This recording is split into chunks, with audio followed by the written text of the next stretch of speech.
ఎన్ని కథలు చెప్పిండు మహిళలకు. అమ్మా సోనియమ్మ చెప్పింది డిసెంబర్ నుంచే ఇస్తా, 2,500 ఇస్తా, మీకు మహాలక్ష్మి ఇంటింటికి ఇస్తా అని చెప్పి అత్తకు 4,000, కోడలకు 2,500 ఇస్తా అని చెప్పి రాష్ట్రంలో ఉండే 1,67,00,000 మంది ఆడబిడ్డల్ని అందరినీ మోసం చేసిండు.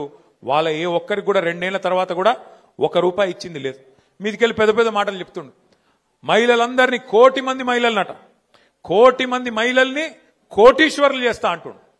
నాకు తెలియకడతా, నాకు లెక్కలు సగం రాదు కానీ 1,00,00,000 మందిని కోటీశ్వరులు చేయాలంటే ఎన్ని కోట్లు కావాలనే? 1,00,00,000 కోట్లు.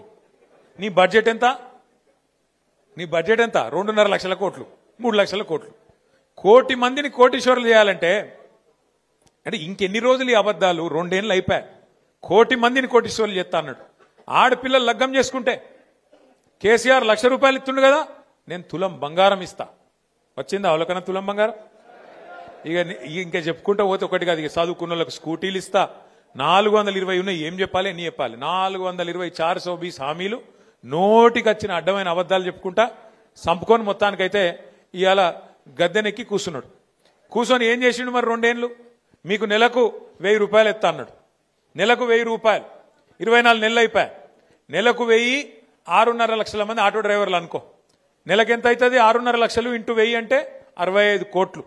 సంవత్సరానికి ఎంత అవుతుంది? 780 కోట్లు. 2 ఏళ్లకి ఎంత అవుతుంది? 1520 అట. ఆగానే చెప్తాడు, నాకు లెక్కలు రావు, ఆయనకు బాగానే వచ్చు. 1560 కోట్లు. ఇలా ఆటో అన్నలకు రాష్ట్రంలో రేవంత్ రెడ్డి ఎంత బాకీ ఉన్నాడు? 1560 కోట్లు బాకీ ఉన్నాడు. యాది పెట్టుకోరు మీరు.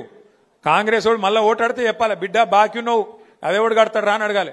ఒక్కొక్క ఆటో మీద ఎంత బాకీ ఉన్నాడు? 2 ఏళ్లకు 24,000, నెలకు ₹1,000 చొప్పున ₹24,000 బాకీ ఉన్నాడు.